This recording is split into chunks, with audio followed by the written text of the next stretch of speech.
Hello, my fellow puzzle solvers. That's right, I am back with a new episode of Solving Autism's Puzzle, and yeah, it's definitely been a while. I'm I've been a bit preoccupied with some stuff involving Lend and with my new job at the melting pot. And I've been trying to figure out how to be able to do some stuff with my small business and getting that off the ground. So I've had very little time with being able to make a new Solving Autism's Puzzle video, but considering how it's been a while, I figured that I would be able to talk about something that I feel like needs to be completely addressed, considering how there's been some news buzzing around involving this certain situation, and I feel like if it's not brought up right now, then it'll just be pushed way in the back of that forgotten area of information or whatever. But yeah, before I talk about something that I'm a little bit nervous to talk about, after this episode, I feel like since April is around the corner and April is Autism Awareness Month, I'm going to be doing a couple of videos for Solving Autism's Puzzle, mostly about why encouraging people with autism to create a small business is actually the best idea you can do for them, and also, uh, another another another video I kind of want to be able to bring up involving solving autism's puzzle is what you can do to be able to get in contact with certain organizations if you're somewhere in the Cincinnati area. I know that there are some people that watch my videos that aren't specifically in Mason or on the Cincinnati area, but at least with what I talk about, it'll be able to give you some pointers, or at least something to be able to take into account when reaching out to organizations that can help people with autism, or help a child with autism. Which, I don't know why I needed to be able to separate those two, since people were children once, so... Anyway, all those jokes aside, yeah, this is definitely a bit hard and a bit strange for me to talk about, because, oh man, this is definitely one of the most, I wouldn't call it controversial topics to talk about in relation to someone with autism, but it's definitely something that generates a lot of buzz involving how this person went about their internet fame, and how autism is sort of a key factor in how that person has led to that specific part of their YouTube or their online career. So, without delay, I'm going to talk about the Chris Chan situation. And yeah, I know it's kind of, and yeah, where to begin with this? 'Cause wow, whew, it's definitely quite dark and quite a very, how should I put it, a very nerve-wracking situation. So, for those of you who are wondering, what's Chris Chan?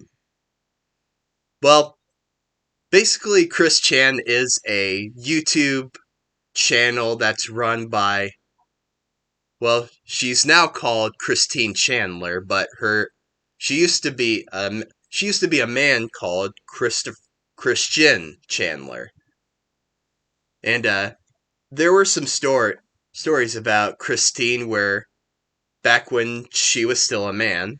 she used to She was at one point diagnosed with autism when she was around 5 or 6, and back when she was in high school, well, not high school, but back when she was in community college in Virginia, she would be able to hold up. She would be able to hold up signs for to be able to be able to be able to ask for dates from women. And even though I myself I haven't been on very many dates, I don't really think that's how you go about doing that. And the head of students got wind of this, and I don't know if it's a she or a he, but the head of students banned Christine for being able to put up these signs signs constantly. And at one point, she also did. It doesn't stop there. She also did this with, I believe, is a certain festival that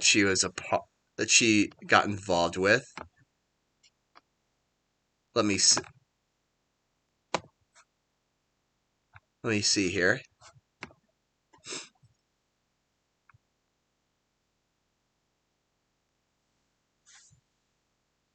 Okay, so it wasn't a festival. She was in the Charlottesville Fashion Square Mall back in 2004, and she did this with no success. With no success, as I'm reading here on one of the websites that I'm getting this information from. And the mall secure and understandably the mall security there, they pretty much had her kicked out too. And even though I can kind of understand why she wanted to do this, I feel like she needed to be able to get permission first before she should do this stuff. Other Otherwise, this stuff can happen. But but with that being said, that is just pretty much just the least bad of the situation involving the channel Chris Chan, and with Christine herself. Some of the there's a few that I can talk about. There's a couple that I can talk about, but for the rest, I don't really think I should talk about it on YouTube, and I don't think that I want to be able to talk about it on YouTube because, well, I'll be able to explain why in just a second. But later on in life, she became more and more famous because of her character that she created, Sonichu, which is basically a mixture of Sonic and Pikachu, who are both like fictional characters. Pikachu being from the show Pokemon, and Sonic being from the Sonic video games. And she's had quite a lot of followers with Sonichu, but it also gained quite a lot of trolls that would just be able to, at some points, just be able to take the Sonichu character and be able to basically just alter it. Just basically just alter it so that they can be able to use it for parody purposes or for being able to use it as a means to troll Christine. And of course, Christine take that lightly, and she didn't really appreciate at all what these internet trolls did. And so, so, and this is really where it starts to become more and more of a bad situation. And where it becomes more as to how Chris Chan got such a bad reputation and why a lot of people are afraid to talk about Chris Chan. It's because she started to be able to be able to adopt these behaviors offline that became more and more so, sort of inappropriate and more volatile, not just to herself, but to to people who are close to her, and people that, as well as people who barely even know her. And and this is where the part where I would and pretty much this is the part where I would explain why I'm not why well, for one thing, why this has to do with autism and the internet, and why it's gotten as bad as it did. Because this whole throughout this whole thing with Christine being able to pretty much f- find a ways to try to get back at her trolls, she has done so much inappropriate behavior, and it really just obviously took a toll on her to the point where she went from the point where she became a man, went from a man to being a woman, and also being able to elicit this sort of unusual types of behavior, like this more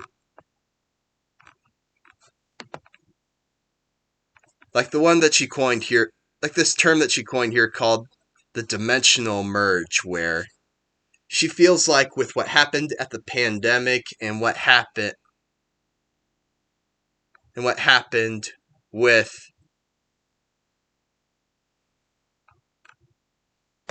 well, there's also another factor here. Oh, the pandemic and with other natural disasters that have happened around that time, she believes that that is where the dimension proof that the dimensional merge is happening, where people, well, I probably shouldn't be laughing, but people that are fictional that are entering into our own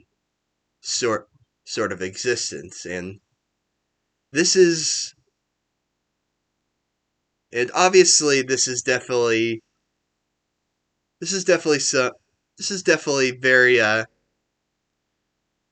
this is definitely very concerning behavior. Not really all that uncommon, since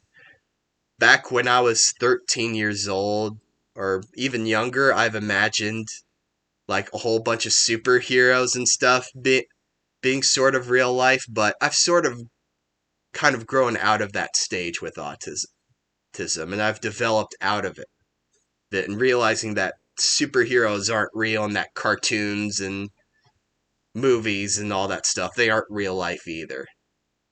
But with how this relates to what people should keep in mind when it comes to